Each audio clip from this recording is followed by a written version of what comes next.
안녕하십니까. 둔산 Q&A 공부방 동화쌤입니다. 대전 둔산동에서 공부방을 운영하는데 논술도 대입 논술 하기도 하고 그러는데요. 학습 논술 위주가 많은데 실제적으로 진짜 해야 될 논술 수업을 공부방에서 소수로 1대1로만 가르치니까 좋은 아이디어가 있는데도 학생들, 가르칠 학생들이 대상이 되는 사람이 많지 않으니까 자꾸 아이디어가 사장되는 것 같아서 네티즌을 대상으로 유튜브에다가 유튜브 논술을 해서 문제를 올려드릴 생각입니다. 그래서 풀어서 저한테 메일로 보내주시는 분이 생기면 간단하게 첨삭을 해드리든지 이렇게 하고 제가 낸 문제들이 이 문제를 제작하시는 분, 선생님들, 아니면 입시를 준비하는 학생들, 아니면 책을 읽기를 좋아하는 분들한테 도움이 됐으면 합니다. 작품 두 개인데요. 쉘슈퍼트스타인의 아낌없이 주는 나무하고 장지훈의 나무를 심는 사람이에요. 동영상으로 유튜브에서 동영상으로 이렇게 확인하시면 그렇죠? 아낌없이 나무를 심는 사람 이렇게 해도 찾으실 수 있고 아낌없이 주는 나무 해도 찾을 수 있습니다. 특히 이거 모래로 한 거 하고 마인크래프트로 한 거 하고 이런 건 두 개는 특색으로 좋은 아이디어 같거든요. 그래서 아낌없이 주는 나무를 다양하게 표현하는 것들을 같이 봐도 독립된 하나의 수업이 될 거라고 생각합니다. 이게 30분이고 이게 한 5분 정도니까요. 예를 들어서 10분 정도니까 이 두 개를 다 보게 하고 아이들한테 간단하게 나무에 대해서 이야기해도 좋을 듯 합니다.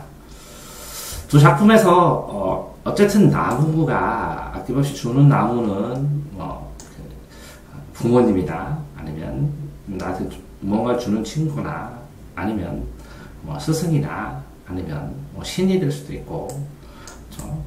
그 다음에 나무를 심는 사람에서는 순수하게 이 나무들이 인간에게 혜택을 주는 자연일 수도 있는데 이런 것들의 상징성, 현상의 특징, 그 나무가 뜻하는 뜻, 기본적으로 뜻하는 것을 두 개를 비교를 하면서 그러면 자연적인 자연, 그렇죠? 자연, 나무를 심는 사람에서의 나무의 자연의 혜택과 아낌없이 주는 나무, 좀 인간적이죠.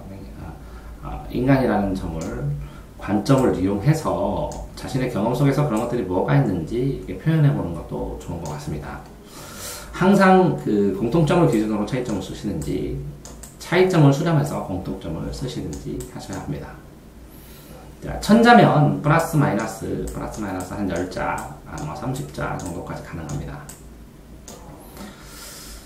자, 장지훈호의 고독, 장지훈호가 고독하겠죠. 그리고 아낌없이 주는 나무도 혼자서 행복하지만 그러지 않았으니까 고독하겠죠.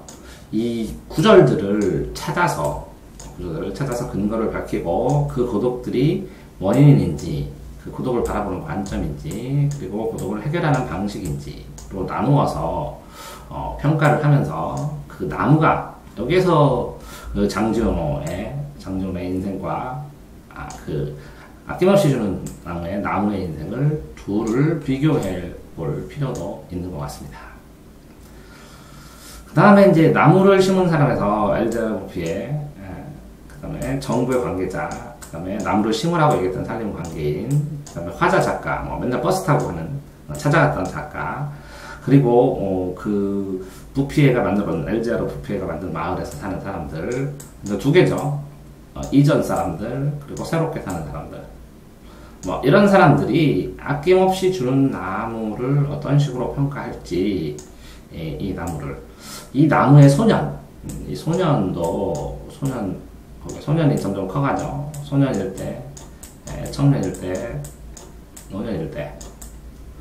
일상적으로 이 소년일 때, 청년일 때, 장년일 때, 노년일 때, 이렇게 인생에 있어서, 그 나무에 대한 생각이 드러나지 않는데, 책에서는, 그렇죠? 이렇게 좀 다를 수도 있었겠죠. 당연히 달라야 된다고 생각하는데, 이거를 보면, 이 아낌없이 나무는 한 집 가정, 한 집, 집안일 같은 느낌이 들고, 요거는 나무를 심은 사람은 이 사람으로 인해서 일어나는 사회적인 변화, 사회적인 관계, 그 같은 생각이 듭니다. 그래서 개인과 사회라는 관점에서 활용해서 이 두 개의 관계를 논하고, 그쵸? 여기에 나오는 나무를 심은 사람에 나오는 사람들이 이 아낌없이 주는 나무에는 나무를 평가해보는 거죠, 나무를. 그러면서 이 소년, 청년, 장년, 노년에 대해서 같이 논할 수 있겠죠. 표현할 수 있겠죠. 자, 이로 보면 두 작품 다 좀 굉장히 주관적으로 해석하고 주관적인 입장에서의 관계를 강조하고 배울 가능성이 많습니다. 완전히 뒤집어서 이 순수하게 이게 자연인 객관적인 나무의 입장에서 이 인간들의 행동, 판단들을 판단한다면 어떻게 판단을 할지, 그렇죠? 판단을 할지 두 작품을 최대한 주관적인 요소는 빼고 객관적인 요소를 어떻게 견지할 수 있는지, 자신의 시각을 형성할 수 있는지, 그런 거를 보고 싶어서 내는 문제입니다. 자, 단메일은 이렇게 이 주소, 스카이가 하늘이고요. 이건 인터넷 2고, 이건 스토리 인디안인데, SKY 다 소문자입니다. SKY ST 원래 스토리.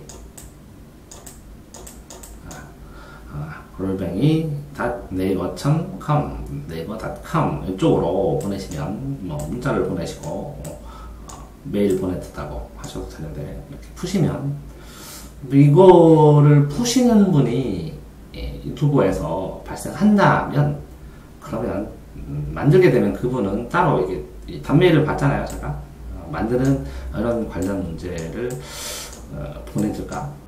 글쎄요. 이제 생각을 해보겠는데, 어쨌든 푸시는 분이 있으면 이런 문제를 지속적으로 제작해서 굉장히 많거든요. 이렇게 지속해서 보내드리고 공부할 수 있도록, 책을 읽을 수 있도록, 더 깊이 있게 생각할 수 있도록 도와드리고 싶습니다.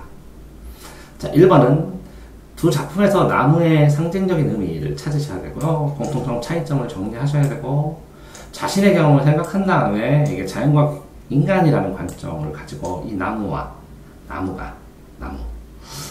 이쪽에 있는 나무에 대해서 집중적으로 설명하시면 됩니다. 그래서 나무에 대해서 설명을 하면 이 나무의 정체성을 확정을 짓고, 2번 문제에서 그 나무가 느낀 주관적인 고독, 감정, 이런 것들이 전체적으로, 그러니까 작가의 생각, 작가가 이걸 쓰는 이유, 이런 것들, 글을 쓰는 이유들이 어떤 식으로 고독을 중심으로 재구성될 수 있는지를 보시고, 장진호도 고독하죠. 아들을 잃고, 그래서 아낌없이 준 나무도 고독하죠. 이걸 구절에서 찾는 거를 연습을 한다는 거죠. 이 구절에서 찾는 것을 어떤 식으로 평가하고 원인, 과정, 결과를 중심으로 재구성할 수 있는가를 보면서 평가하려고 합니다. 나무를 심는 사람에서의 엘제르 부피와 정보관계자, 살림님, 화자, 그리고 마을 사람들이, 나오는 사람들이 각각 그 나무에 대해서, 나무를 심은 행위에 대해서, 사회적 행위에 대해서, 개인적 행위 아니라 사회적 행위에 대해서 어떻게 평가하는지, 이 아낌없이 주는 나무가 개인을 희생하는 개인적 행위에 대해서 어떻게 생각하는지, 이런 그 개인과 사회의 관계에서 어떤 접점이 있는지, 아니면 그 개인적으로 판단했을 때, 사회적으로 판단했을 때 어떤 차이점이 있는지, 이것도 관점을 활용하여 공통점, 차이점을 분명히 나누어서 밝혀서 전개하는 게 더 쉬울 수 있겠습니다. 그리고 확실히 이 두 작품 자체가 주관적인 판단이나 감정적인 판단으로 흐를 가능성이 크니까, 객관적으로 나무의 입장에 대해서 거대한 더 큰 시각, 작은 시각이 아니라 더 큰 시각을 가지고 전체 그 흐름 속에서 두 작품을 어느 정도의 본인, 그러니까 작가가 전달하는 메시지를 본인이 전체 지구의 구성체로서, 구성물로서, 아니면 우주의 한 구성물로서 객관적인 시각으로 본인의 깨달음, 느낌을 표현할 수 있는가를 보려고 하는 겁니다. 이렇게 보시면 스카이 SKY E 스토리 네이버.com으로 보내주시면 됩니다. 자, 쓰셔서 분량이 다 안 되더라도 보내시면 어떻게든 최대한 코멘트를 하고 도와드릴 수 있도록 노력하도록 하겠습니다. 대전 둔산동의 동아쌤이었습니다.